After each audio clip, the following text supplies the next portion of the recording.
Let's talk about world building comic book style and see the different things that go into developing your environment where your characters live.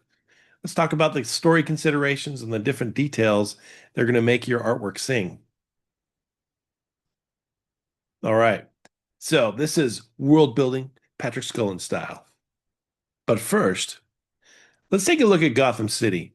I found this article online on Substack where the author talked about Elliot Brown and how he designed the first official Gotham City map. So it, of course, started out with notes and a script. And so what they wanted to do is kind of put together all the different details that were known about Gotham City, all the different things that had to go into consideration. Plus, because Gotham City was going to become an important part of almost like a character for the No Man's Land story, they really wanted to define the neighborhoods and all the elements that went into it. So there was a lot of planning and discussion and research that went into it. Then, of course, the simple sketches and notes trying to detail out what the shape of Gotham City would be, obviously without making it a complete copy of New York or Chicago, but then to add the character elements that were necessary. So when you dig into it, you find that there's a space in Gotham City where different characters roam, where some of the villains are, some of the heroes are. It's interesting to also look at how it's laid out with a river and all the different elements that you would expect, like I said, from New York or Chicago, but then done in a Gotham City way. So there are a lot of planning that went into that to finally construct that map. Now, what is this all about? Well, really, the environment, the location, the detail that goes into that part of your story is essential. So let's talk about some suggestions I have, some questions that you need to ask as you develop that location, that environment. First and foremost, when and where? Is it in the Old West? Is it up in space? Is it in a little suburban neighborhood? Those elements need to be defined. Plus, is it a fantasy? Is it realistic? Is it stylized? Is it futuristic? Whatever. You need to define those terms so that you can develop that part of the story. Plus, what's its geography and so on. So if we take a look at my little series, Super Siblings, it's a today's world situational comedy between a brother and sister with superpowers, and they lived in a location called Bay City. What I wanted to do was make that kind of an analog for San Francisco, which I thought would have really scenic vistas and things that could play into the story elements. I also like some of the details that you have in the architecture and some of that stuff surrounding San Francisco, so I just called it Bay City. These are some preliminary drawings that went into my ideas because I wanted it to be kind of like a basic animation style location. So I would play around with perspective, kind of the flat and the silhouette and the light and dark of the location as when is necessary to tell the story. So I didn't have to worry so much about perfect geography as much as I just needed places and locations for things to happen. So, another really important element for your story is to define the culture and the civilization. So, who lives there? Who lived there before? Who lives there now? Is there a group or a species or some important element that's really critical to how that environment supports those people? What are the values and belief systems going on there? Is there technology? Is there transportation? What's it like? So you really need to define all the technical stuff that goes into your story. So for this example, I've got Pandemonium, which is an old story that I wrote about a steampunk panda pirate on an adventure to figure out her heritage. And she lives in a bear world. Everything is defined in terms of bears, but you've got polar bears and grizzly bears, but they also have technology up to a point. And this is more of a steampunk world. So they have architecture and they have transportation, but it's more like airships and old-fashioned mechanical devices. And so I wanted it to have that kind of a story setting. Also, I wanted to define a map that would help me figure out some of the main locations for the story. And that helped me define, where the good guys lived, the bad guys lived, and so on. And I could plot out some of the adventure, which had to happen over time and space. And so many times it is important to draw yourself a little map, even if it doesn't go actually into your book or your story. It's good to have it so that you can make sure that the logic of your story occurs in the proper order and time. Function and purpose. All right. What is the function of the environment? What is the purpose of the environment? How does it relate to the story being told? Where do things happen? What details can you embed into the environment that might help the story? Are there specific props, elements, or equipment that might go into it? What kind of vehicles is there? It's basically getting into the nitty-gritty of some of those previous decisions about what your environment is. So here, going back to super siblings, I wanted to, in the beginning, as I was developing the idea, I wanted to have a secret location for each of the characters. So the brother uses his superpowers for good, and he's kind of like a protector, like Batman, who has his own little hideout, but it would be in the attic of the house, hidden away from the other family members that didn't know he was the superhero.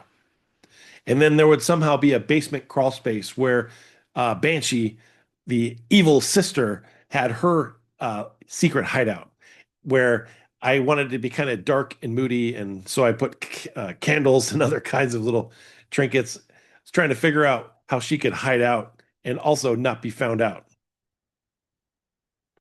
Of course, as the story has developed, I also needed to find locations where situations would happen. And so in this story, for example, the family was on a trip to the planetarium. And that might look familiar because it's based on Griffith Park Observatory, a place I've been, so I knew and I could use that as a reference point for that design. I like adding those kinds of details into the story. And so that museum became a setting for this part of the adventure in this story.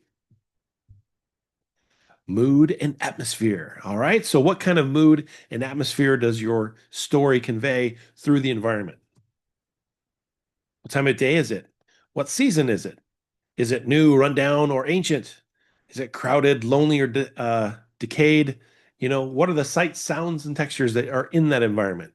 You really want to look at those things and define those things because they add that flavor, that extra character, that spice to your story. Now, here's another one, Ninja Pig, my most recent graphic novel about a ninja who's a pig who's on a mission of revenge. Who wouldn't love that combination? Well, Ninja Pig had his own story and style, and so his mood was a little darker, a little more dangerous. And so that went into the design of the book. So one of the opening scenes is a nighttime scene as he creeps through the ancient castle on his way to, figure out what's going on in his story. Of course, he had to sneak and creep around and kill some of the guards with his ninja stars as he moved around and did his thing. So I really wanted this story to have a different style, a different mood, a little bit darker, more dangerous, and more interesting. And so I settled on a black and white style and also added some texture with halftoning and other things like that, which to me made me think of manga and anime. What's the place in history of your environment? Where does it fit? Like I said before, is it old? Is it ancient? Is it new? Is it futuristic? Where does it fit in the history of this world you're creating? And that could go for something small or something really large, whatever it is. Maybe your situation occurs in a schoolyard. Maybe it occurs on a battlefield. Any kind of element plays into what you're trying to say. So, what's the origin story? What are the state of things? And like I said, ruins, relics, and remains. What's going on and where is it headed? Going back to Pandemonium, this location was set between the rivalry of the polar bears and the grizzly bears, who had this generational rivalry where they would fight it out and seek dominance. The polar bears were more naturalistic and barbarian-like, whereas the grizzlies had a little more technology and were a little bit more medieval. And they would fight against one another and pursue, like I said, domination of the kingdom. But of course, there's a double cross and there's danger and there's a villain, and he's on the hunt for some secret relic that he wants to use for power and influence. And so those kinds of things got imbued into the environment. Some of the battle scenes were in these desolate places, Arctic wasteland, and then there's some other creeping places where you'd have the different story elements take place in a dark cavern and so on. What are the character traits of the environment? The environment is a character in your story. How can you play that up for effect and make something more out of it than just being a backdrop? Powerful stories, everything you use tells more of the story.